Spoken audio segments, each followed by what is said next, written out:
John Paul II, who's roasting in hell right now. John Paul is in hell! Yeah.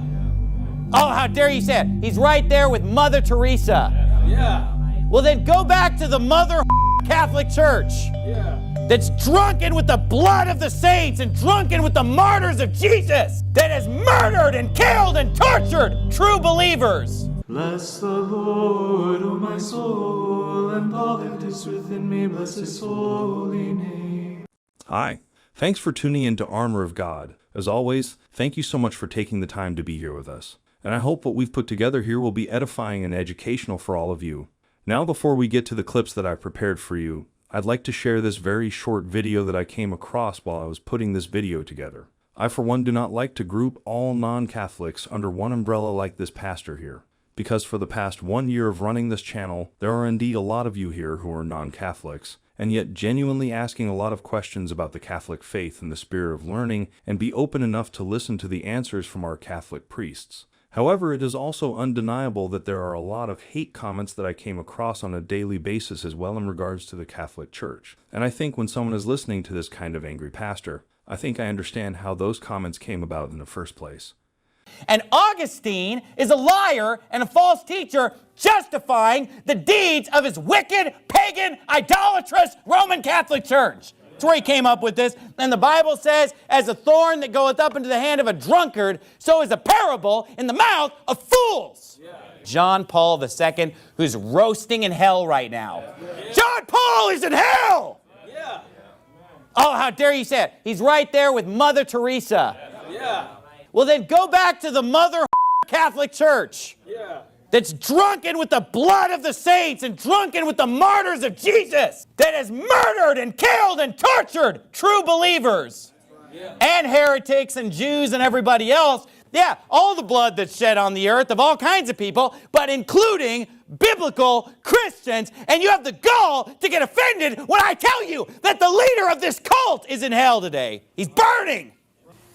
But this is their bizarre scriptural justification for torturing and murdering heretics. And it comes from a guy named Augustine, who they call Saint Augustine. Who's ever heard of this guy? He's one of their main Catholic philosophers, their main theologians, the guy that they look to as a great hero.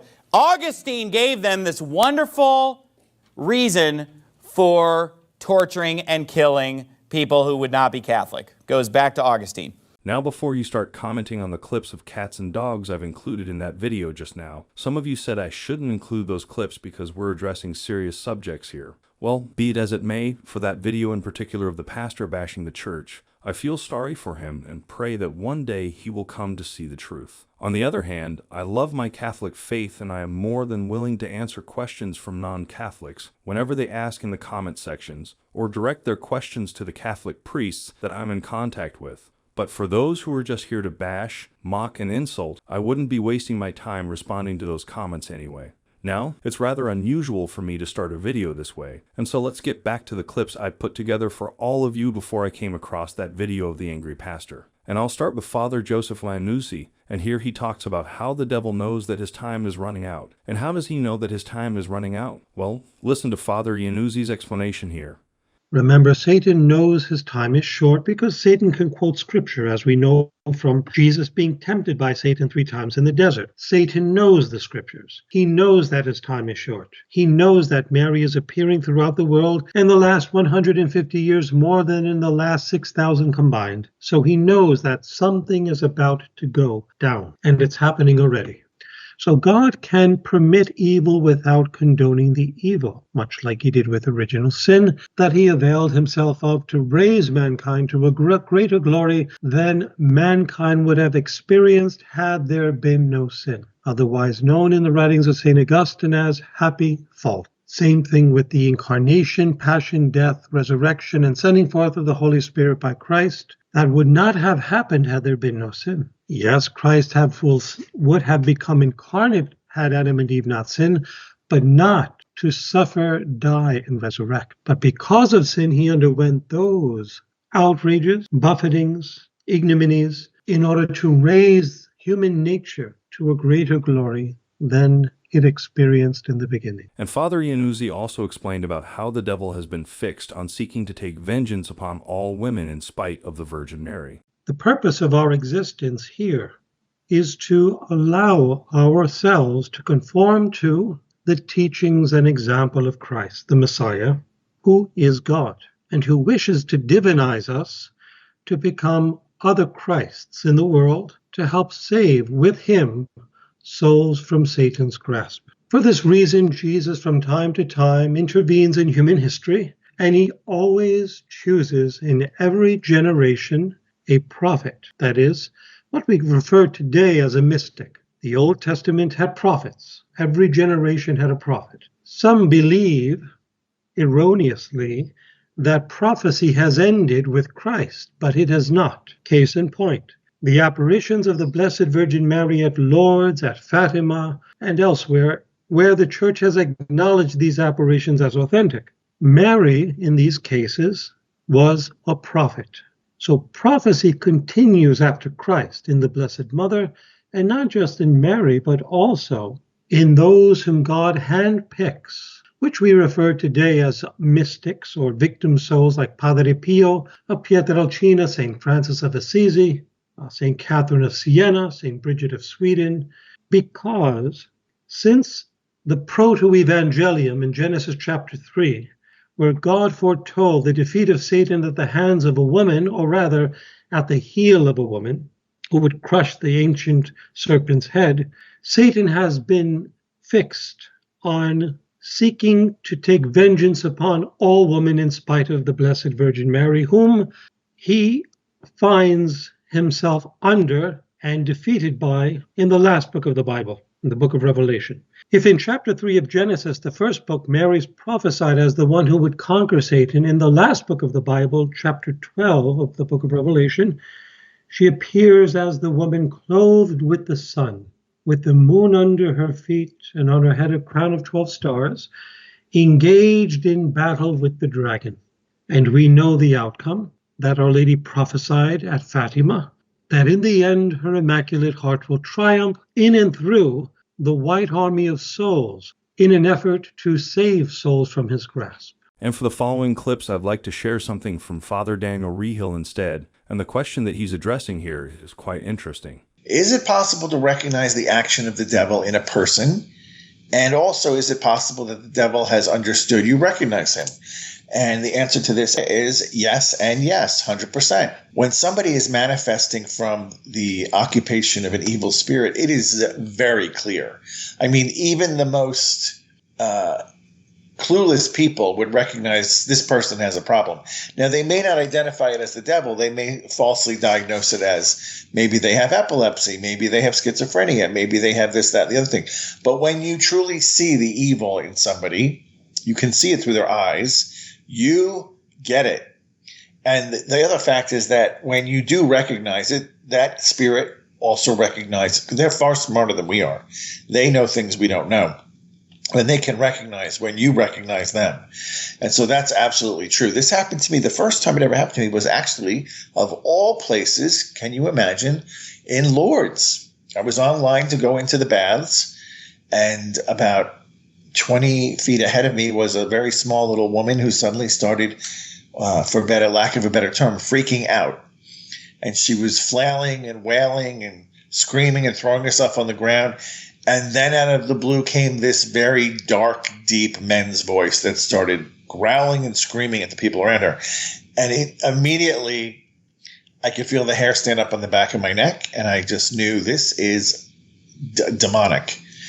And she was flailing around so much that, you really couldn't see her carefully, her face. But then all of a sudden she stopped.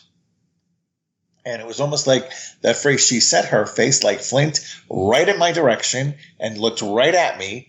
And our eyes met, and I just felt the presence of evil attack.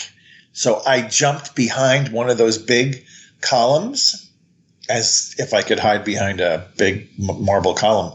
But I just said to myself, there's no way I'm going to look at that thing anymore. And that was my first experience of me recognizing it, and it's recognizing me. And we would have a long an illustrious life together, sadly, of me trying to remove these things from people. But yeah, that's absolutely can happen.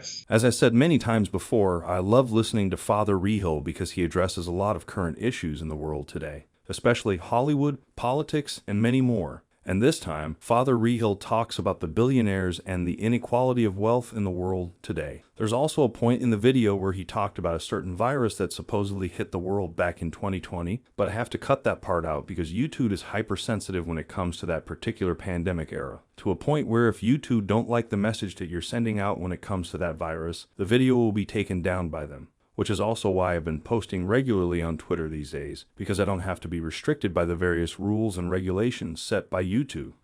You know, Israel's not the only country that has been favored by God. You know, France, it was called the eldest daughter of the church, one of the first countries that was really Catholic. And then look at it 2,000 years later, it's a shipwreck of faith. Horrible.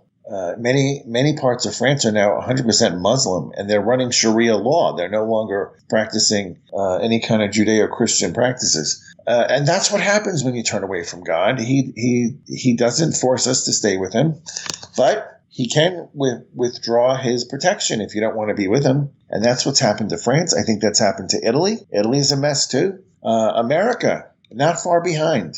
Certainly the leadership here is terrible.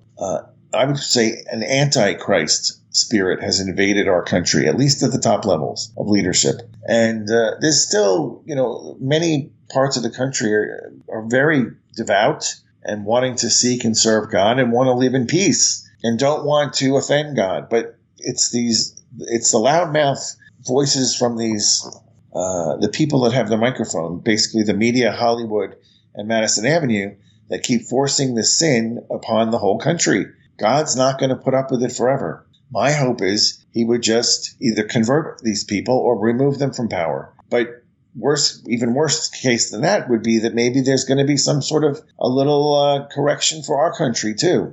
But it all boils down to a rebellion against God. And that was the first sin of Lucifer. We don't want to be in his camp. So I would say, and you know what? We're having the same issue today with the wealth, the wealthy crushing the poor. There's about 2,800 billionaires in the world. Guess what? The top 1% of people who, the wealthy, they own 43% of all the financial assets. Did you hear what I said? The top 1% own 43% of all the wealth in the world. That's quite a statistic, you know? So I would say that's kind of a problem. Because, once again, the wealthy are just getting wealthier and the poor keep getting poorer. And that was not God's plan. And he wasn't looking for a communistic system to redistribute wealth. No, he was trusting that if everybody was truly living out their Christian identity, that we would be helping people with our charity, you know? And some of these top wealthy people, you know, like, I can never remember his name, Gates. He gives his money. His charities are all about limiting the population through birth control, sterilization. He's not looking. His charity is not God's charity. That's not God's charity at all. So let me just read you this statistic. The world's 5 richest men have more than doubled their fortunes from $405 billion to $869 billion in just 4 years. Do you know what rate that is? These 5 guys, they make $14 million per hour every day for 365 days a year. That's an insane amount of money. That is a horrible inequality. So we have issues, you know, and I'm not sure what the remedy for that is, but there's a great injustice when we look on the streets of these big cities and people are living like animals in the street, defecating on sidewalks. Laying in the gutter. You know, some of our most beautiful cities in the last 5 years now look like the streets of Calcutta when Mother Teresa was there. It's complete insanity. So we need to get double up your prayers. Pray an extra rosary every day. Beg God to do something to change the situation down here. Because as more and more demonic activity is influencing the behavior of human beings, that's going to have a crippling effect on our overall society. And if it doesn't happen by this slow drip, like of a faucet, I feel like we're suddenly going to just be overwhelmed, like a big pot spilling over and flooding, the area.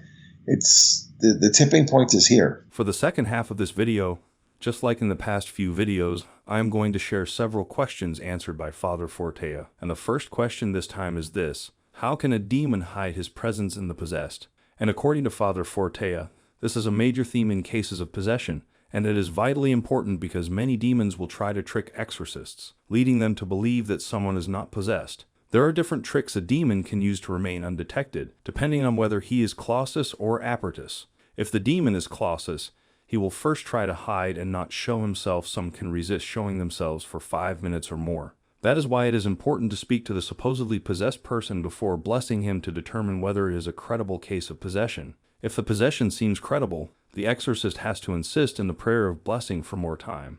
The clausus demon, when he can no longer resist the power of the prayer, will cause the possessed person to enter into a trance in which he will then close his eyes and roll in back under the eyelids. But he will not move or seek attention. If the priest stops the blessing and does not lift up the eyelids, the possessed person will immediately return to normal without remembering anything, and the priest will be tricked into believing the person is not possessed.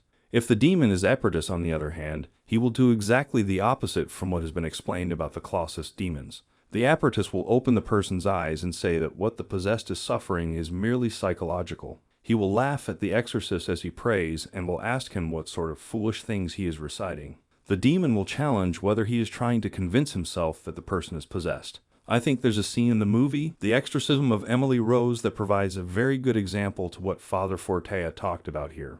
Now, so sorry for those of you who might be sensitive to this kind of thing, so I'll make it quick.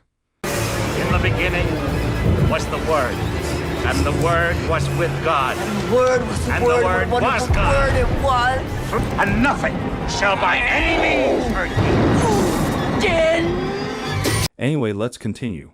When the possessed regains consciousness and the exorcist asks him why he said such and such a thing, he will say that he remembers nothing. When a priest prays over a person to discern if he is possessed, and mocking and scornful behavior begins, the priest should ask him why he says such things. During this prayer, the possessed person is completely unaware of what is happening. It is normal for a person possessed by this type of demon to laugh at what the priest is doing. Afterward, he may even ask forgiveness, saying, "Sorry, but what you are doing seems so funny to me." It is foolishness. Though the possessed is already in a trance, he speaks in a completely normal voice with gestures and reactions that lead one to believe that it is the person himself, rather than a demon speaking. But according to Father Fortea, the priest should be suspicious of this. After all, if he has come to verify if the person is possessed, why should everything suddenly seem so funny that the person cannot control his laughing?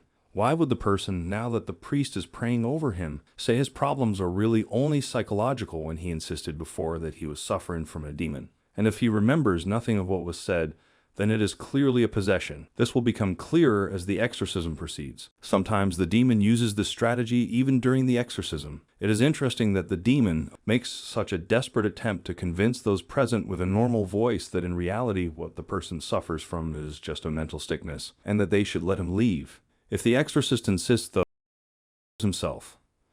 The next question that Father Fortea interesting. What happens if the possessed person dies before being freed of the demon? And for this question, Father Fortea replied, many people think that if a possessed person dies while being possessed, he will go to hell. And this is incorrect. This is because if the person is in the state of grace, he will go to heaven. Remember, possession affects only the person's body. Once the person is dead, of course the demon leaves and does not enter into another. Recently, I covered Father Dennis' take on ghosts and demonic infestations at home or abandoned houses, hospitals, and even the gas chamber. And I think with that in mind, I'd like to share this from Father Fortea instead. Demonic infestation is the phenomenon in which a demon possesses a place, such as a house or building or an object. A demon, by possessing a place, can move things at will and cause various noises and smells. Infestation never causes the possession of any of the people who live there. An infestation may occur in a particular place due to some esoteric or satanic rites being performed with frequency. Such infestation may result from a hex, spell, or curse, or from voodoo or witchcraft. And according to Father Fortea, to end the infestation of a place, the rite of exorcism lists several specific prayers that need to be prayed. A priest should not be too quick to believe the testimony of strange phenomena in a house unless there are at least 2 corroborating eyewitnesses. In the case of a suspected possession of a person, a priest can pray and confirm the presence of a demon. In the case of infestation, however, nothing happens when he prays in the suspected place. Therefore, everything depends on what is reported to him. This is why there is no way to establish a true infestation with certainty without several corroborating testimonies about the extraordinary events that have been witnessed. In these cases, the priest can bless the house and encourage the family to pray together every day. They can pray the rosary, read the Bible together, sprinkle holy water in the various rooms, come together before a holy image and beg protection, and so on. The persistent prayer of a family over the course of several weeks or months can completely destroy the demonic infestation in their house. And the last question that Father Fortea answered, which I'd like to share here in this video, will be this: what happens if, in an exorcism, the demons do not leave? Well, according to Father Fortea, if weeks or months go by without any demons being cast out, this could mean that the possessed person is not following the exorcist's direction. Before the first session of the exorcism, the exorcist should advise the possessed to pray, go to Mass, confess, and strive to live in accord with the 10 Commandments. Some people approach an exorcist as they would a doctor. They think that an exorcism is similar to taking prescription medicine. The medicine will cure their illness and they can continue to live as before. But if one wants to be exorcised, he must make a life change and strive to fulfill all of the teachings of Jesus. If not, the demon may not leave because it has something to hold on to. And if the demon is expelled, it may return. If the possessed is unwilling to abandon sin, the priest should suspend the exorcism sessions until the person agrees to obey his instructions. For example, if the person is living in an illicit union, he needs to first understand why he must put his life in order before God. Good intentions are worth nothing. The law of God is objective and must be obeyed. If the exorcism is begun before the person makes the life changes he needs to, it will have no effect. If a demon has something to hold on to, it will not leave. Normally, a longer than usual exorcism is the result of some hidden disobedience by the possessed to the instructions of the exorcist. If the person seems sincere and is following the exorcist's instructions, then the best remedy is to bring in another priest to see if he will be more successful. A less experienced exorcist could be doing things that are ineffective with a particular demon. It may be useful to try again with a priest who has more experience. And now, before we get to the end of this video, I'd like to share 2 more clips from Father Reehil again. The first one here will be Father Reehil saying this, and I quote, "If you get to hell, you're a loser." Last night, before I retired for the evening, I'm waiting to read a book that I'm reading. And but I had the TV on, and they started showing some of the Olympic upcoming attractions. And I heard, sometimes God does, I had a little voice in my head that said, because I was thinking, wow, these are really amazing athletes, so talented. And the Lord said, but do they know me? Right in that moment, that's what he said, do they know me? And then I started just, as I was clicking through channels, then there's some big movies on, famous stars, these giant celebrities, same thing. Do they know me? You see, these people who garner all this attention in this life, it would be such a tragedy if they don't know Jesus and they don't get to the next life. If they don't get to heaven, like, who cares how famous they were? Who cares how rich they were? Who cares how important they were? In the end, they're just a big loser. And I don't say that with disdain, but that's the reality. If you get to hell, you're a loser. That's awful. And so I would say if you haven't been upping your prayers, and hopefully all the Tennessee people are, for our month of prayer, fasting, and penance, please do. Please do. When you click on that boob tube and you start looking at all the people who come up, ask yourself, are they going to heaven? Do these people even know Jesus? Where are they in life? I would say many, many, many, if not the majority, don't have a relationship with Jesus. They might know about him, but I would venture to guess they don't know him. Some of them, at least. Most of them. I would think most. Because out of Jesus' own mouth, he said, the way to heaven is a narrow gate and few are entering. That was before internet, Hollywood, social media, and the rest of it. I mean, we have much more hurdles and obstacles today than they had 2,000 years ago. Trust me, because we have everything they had, plus all the garbage that comes from Madison Avenue and the movies and the Netflix and the social media. I mean, it's unbelievably daunting. But the good news is when sin abounds, grace superabounds. And so in these days, God's giving us extra grace to turn away from sin and to come into his embrace. Before I share that last clip of Father Reehil, take a look at this in case some people think we're just trying to make things up. Take a look at what's happening out there recently.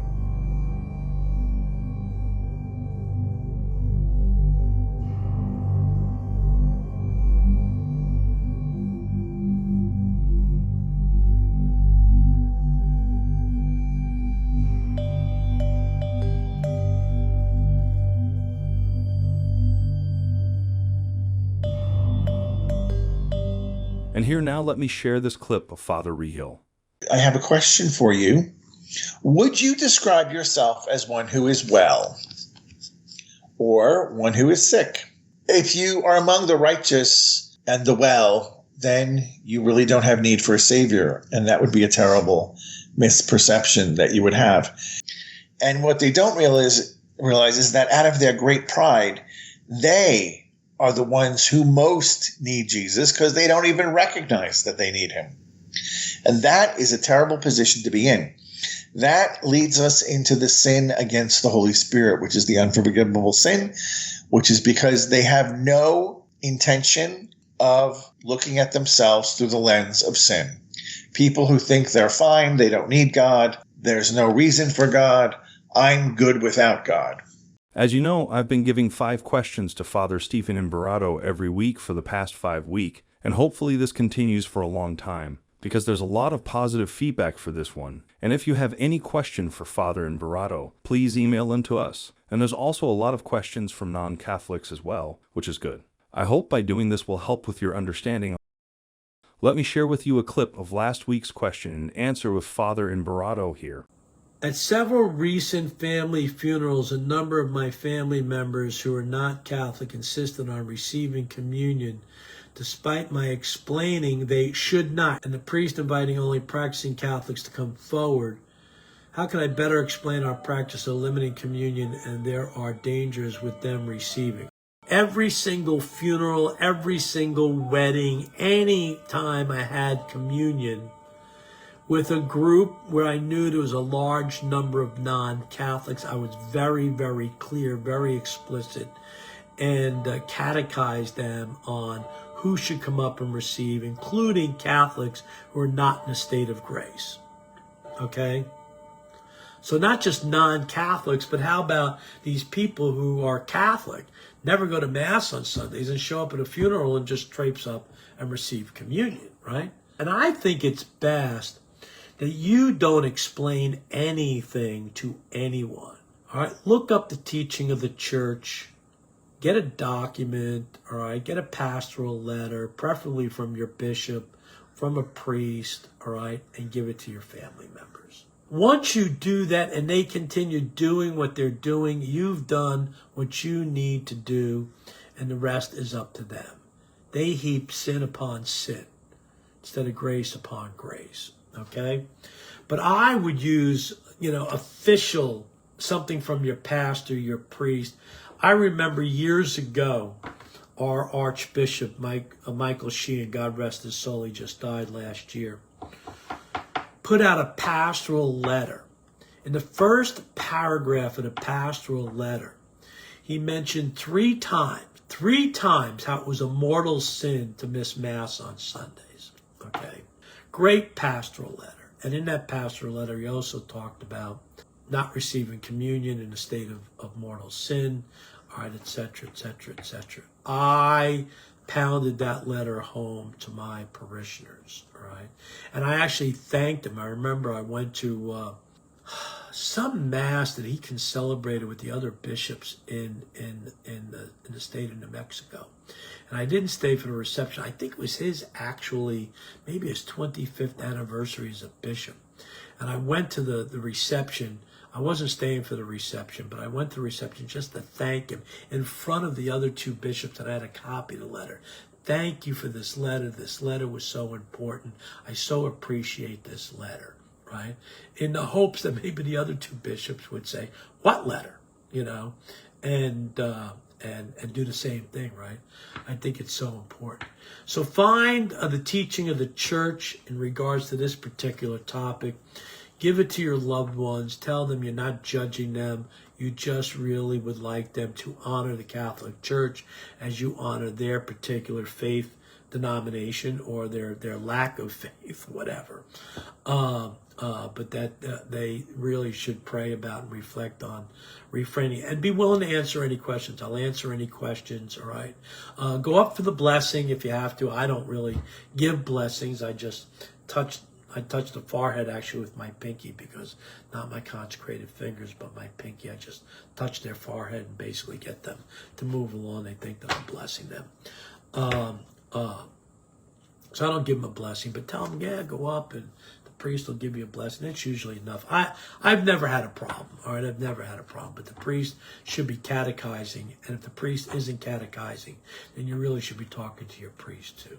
Well then, that will be all for the video this time. And as always, I hope all of you have learned a lot from this video. Remember, if there's any suggestion or feedback, please don't hesitate to let us know in the comments below. Anyway, if you like our works and you'd like to support us, I left the link to our PayPal donation in the description box below, and from the bottom of my heart, thank you so much for your continuous support, contributions, and prayers. And until the next one, stay safe, stay healthy, and may God bless you.